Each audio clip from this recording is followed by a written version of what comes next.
You know how every friend group has that one person who thinks they're the smartest in the room? Well, that person in our group is Jake.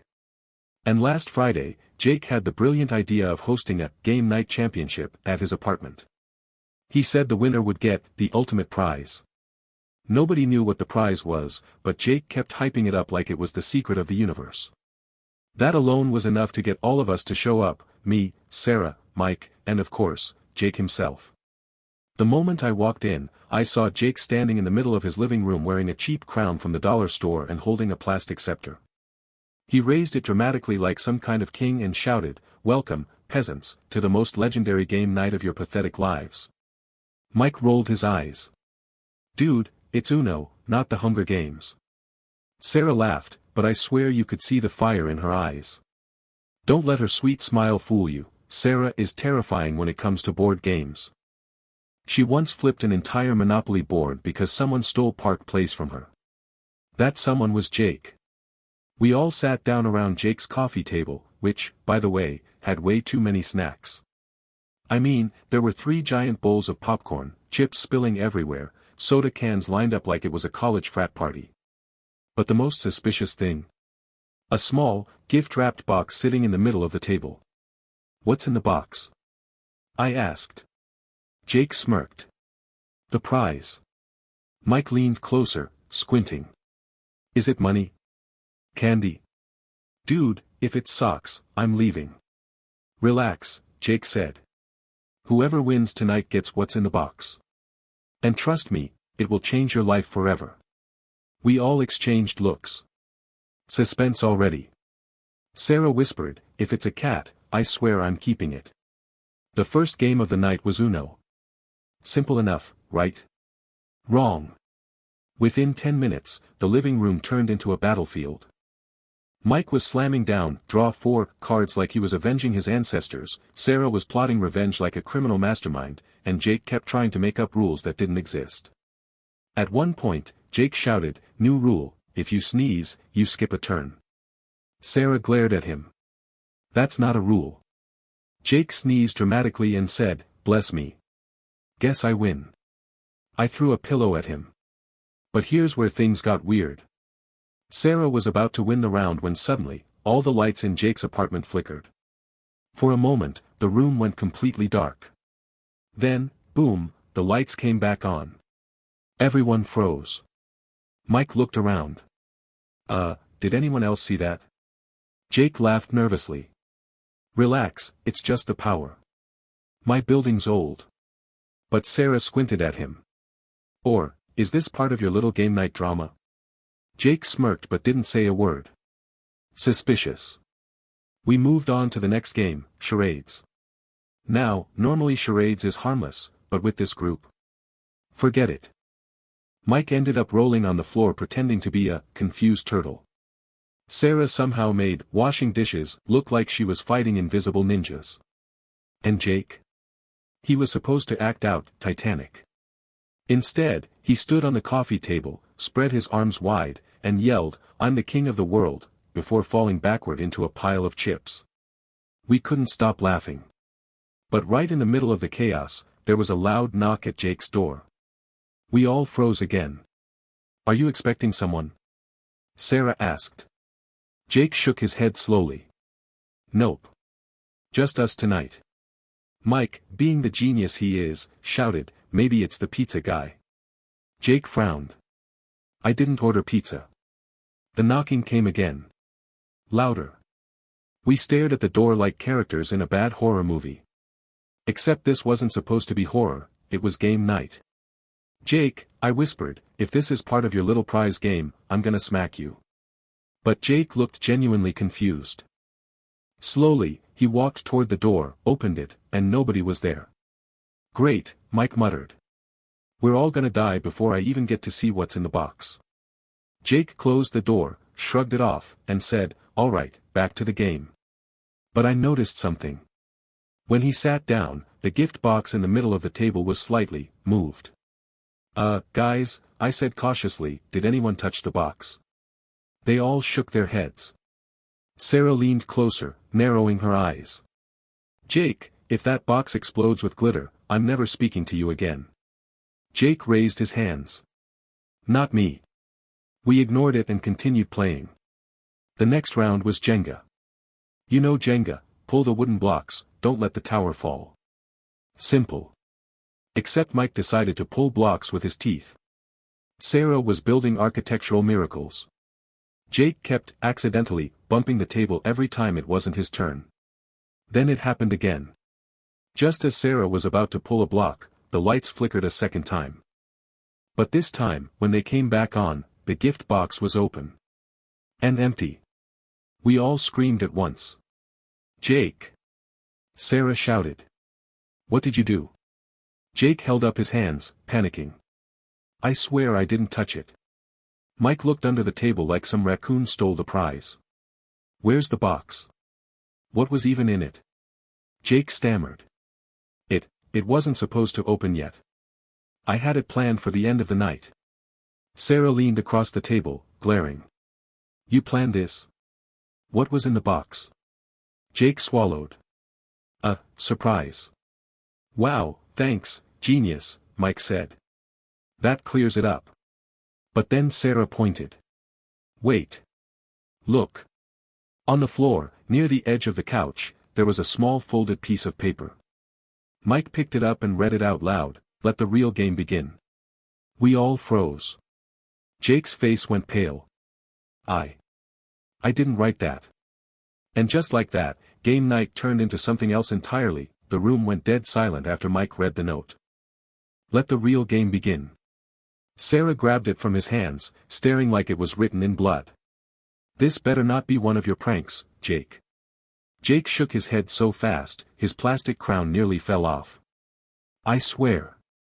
The only thing I put in that box was candy. Candy? Mike yelled. You hyped us up for candy. Jake groaned. It was special candy. Imported. From Canada. Sarah slapped her forehead. Unbelievable. We almost had a heart attack for maple-flavored sugar. But here's the thing, Jake might have been lying. His nervous laugh gave it away. And that note?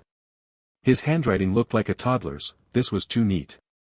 All right, Mike said, cracking open a soda. Maybe this is just some neighbor messing around. Let's chill. What's the next game?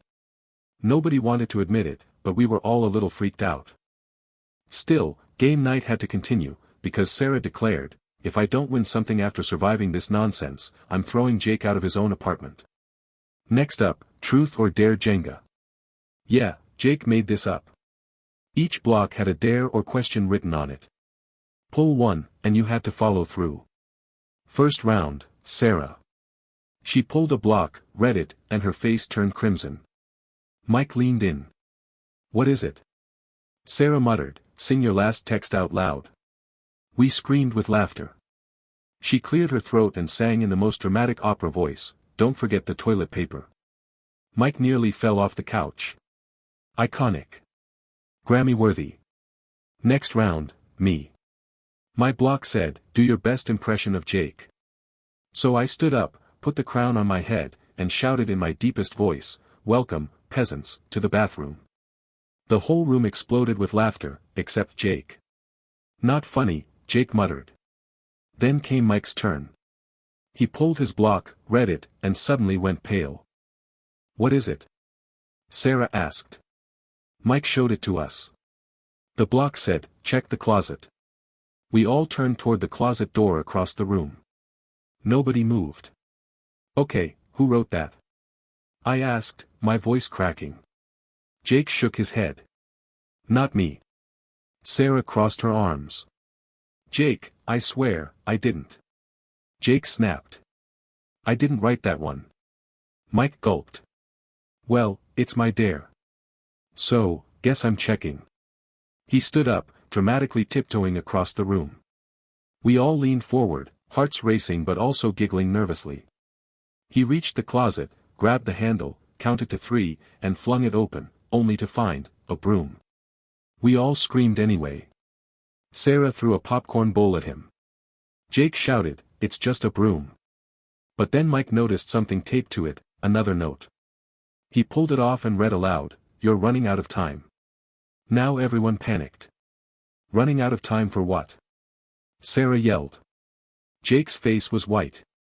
This wasn't me. I swear, this wasn't me. Jake, I said slowly, are we in an actual escape room right now? Did you set us up? Jake shook his head violently.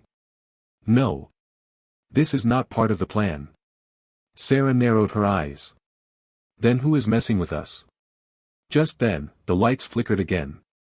But this time, when they came back on, the TV in Jake's living room had turned itself on. The screen was black, but glowing white letters appeared, "Final challenge starts now." We all screamed in unison. Mike threw his soda can at the screen. Nope. Nope. I didn't sign up for Game Night Edition. Sarah stood up, furious. Jake, if this is a prank, I'm taking your snacks and leaving. Jake stammered. I didn't do this. But then, the TV displayed a question, who's the biggest liar in this room? We all froze. Sarah pointed at Jake instantly. Him. Jake gasped. Excuse me? Mike crossed his arms. Actually, yeah. You've been shady all night, man. I nodded slowly. Jake, you hyped up a mystery prize, said it was candy, and now we're getting creepy notes and a haunted TV. It's looking bad. Jake stood up on the coffee table, raising his plastic scepter. I am not the liar. I am your king. Right then, the lights cut out completely. Pitch black. We screamed. Someone knocked over the Jenga tower. Sarah yelled, Jake, if I die before winning this game, I'm haunting you forever. Finally, the lights flickered back on. And Jake was gone. We stared at the empty spot where he had been standing. The crown and scepter were on the floor. Mike's jaw dropped. Where the heck did he go? Sarah whispered, this isn't funny anymore. Then we heard it. From the kitchen. Jake's voice, faint and shaky, guys, you need to see this. We rushed in, only to find Jake pointing at the refrigerator door. Another note was taped to it. It said, the loser gets locked inside. We all screamed again. Jake's hands were trembling. I told you this wasn't me. Somebody else is running this game. Sarah grabbed the fridge handle. No way. I'm not opening this. Mike, of course, yanked it open anyway. Inside was nothing but leftover pizza, and another small box. He pulled it out and set it on the counter. None of us wanted to touch it. Finally, Sarah sighed. Fine. If nobody else is gonna open it, I will. She tore the lid off. And inside was, a rubber chicken. That's it. A squeaky rubber chicken. We all stared. Silent.